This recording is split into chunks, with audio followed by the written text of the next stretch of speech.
This is my COVID hair. Are we ready to do this?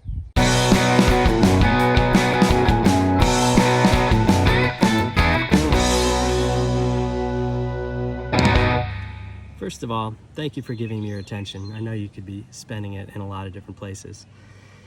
So you're also allowing me to practice articulating my ideas, because I'm usually in a notebook and I'm moving them around, and the little organized, structured world of a writer that exists in a plane of glass or a notebook. So I want to tell you a little story that happened today, which is interesting. I mean, maybe you'll find it interesting, but this morning in my meditation, I had this, it was like a 25-minute meditation, and I had this idea about self-actualization, which will be what will be written below. And it was like a 25-minute meditation, but the music kept going, and I just sat there for about 55 minutes, and I just stayed inside of this sphere of information and energy, and the term self-actualization just came in, and so then today I'm working with my writing partner. We're starting on a new book, which is really exciting. It's a very big message that we are very excited to bring to the world. But late in the day, I got an email from my literary agent. It's pretty wild to even say that, because I self-published my book. I self-published my book believing that I had something significant to say and that I had an audience. Let me tell you, it was really fucking hard to do. Because I didn't have marketing dollars or anything. I mean, I just put out into the world, and it's kind of, I can thank Dr. Joe Dispenza, his team, for publishing my, some of my essays in his newsletters. But so anyway, gosh, it's such a long story, but it was kind of like, it started in about November, and it was like the moment that I just said, fuck it. I guess this is my mission. I mean, that afternoon, it was like doors started opening like crazy. And prior to that, I was like, I don't want to be a writer. I just want fucking money and stability, And it was like the moment I stepped into alignment with who I believe I'm supposed to be, stepped into alignment with my mission, my function, and my I forget what the other one is, but you can look at my other ones. But to bring this back full center, I write about in my book the dream of the 17-year-old, right? And I have had this dream of being a writer since I was about 17. And I had no idea how it was going to happen. All I knew was like, this is how I express myself in the world. This is how I have to express myself in the world, or I'll go fucking crazy. I mean, I learned that at like 22, sort of my first writer's block instance, if you want to call it. But anyway, I just kept at it, and I had no idea how it was going to happen. And there's so many things that happen in there.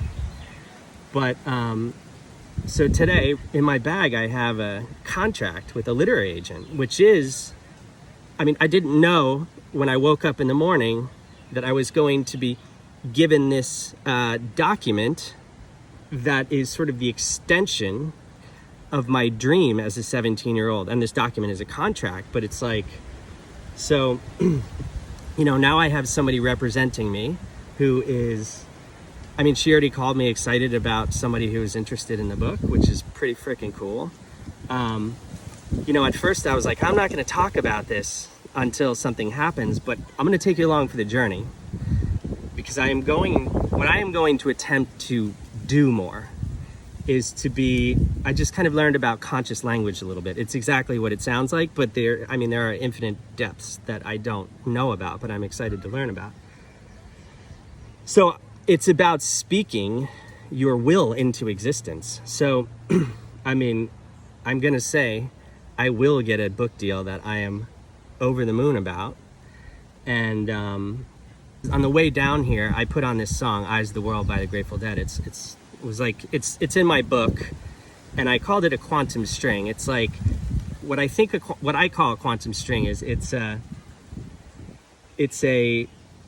an instance in your life, and it could be a song, it could be a pet, it could be whatever. And so let's say the Grateful Dead. Every time that song comes on, it like connects me instantaneous through time to that 17-year-old kid.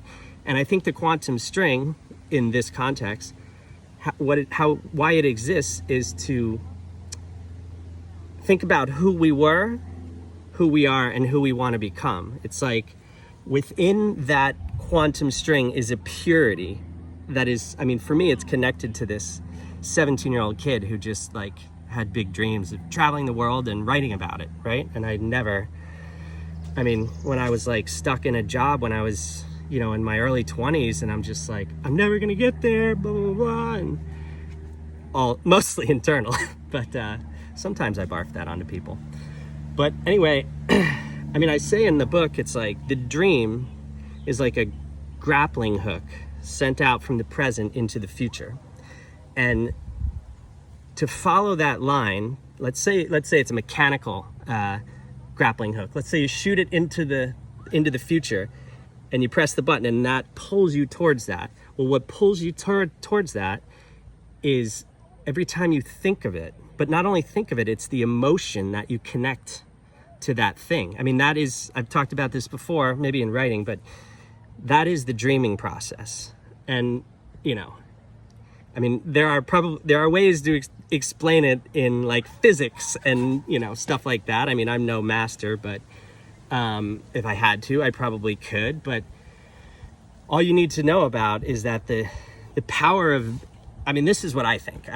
This is my personal experience, so I can't lay claim, but the power of the dream is to, also trance is involved. So it's like when you're dreaming of that, you kind of, you are so in it that you are disconnected from the here and now, really, right? That's what you do when you're like daydreaming. You're like, your consciousness is in another place.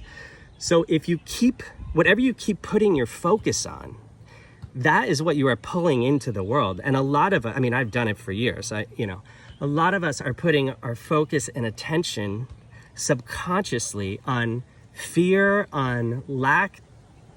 I don't know anybody who would do that, but, and a lot of these are like subconscious beliefs. So like meditation is about bringing light to something, and so, I'll talk about self-actualization today, what occurred to me in my meditation, but it's like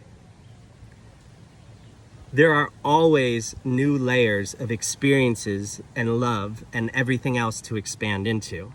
So imagine yourself a dot in the center of a circle, and then imagine concentric circles going out into infinity around it, right? And each one of these is a level of self-actualization.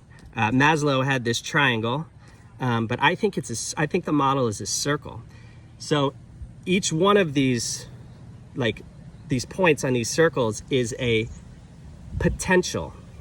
It is a, if you reach that sphere of self-actualization, it is the highest possible potential for yourself in that moment, in time, in that coordinate, in space. So I think self-actualization is not a static state. It is a dynamic state, and it is not a state of ascension. It's a state of expansion. So every one of these circles are layers of consciousness, and if you are moving into your higher self, they are higher frequencies of your consciousness, which is, everything is energy and frequency. The body is an instrument of consciousness.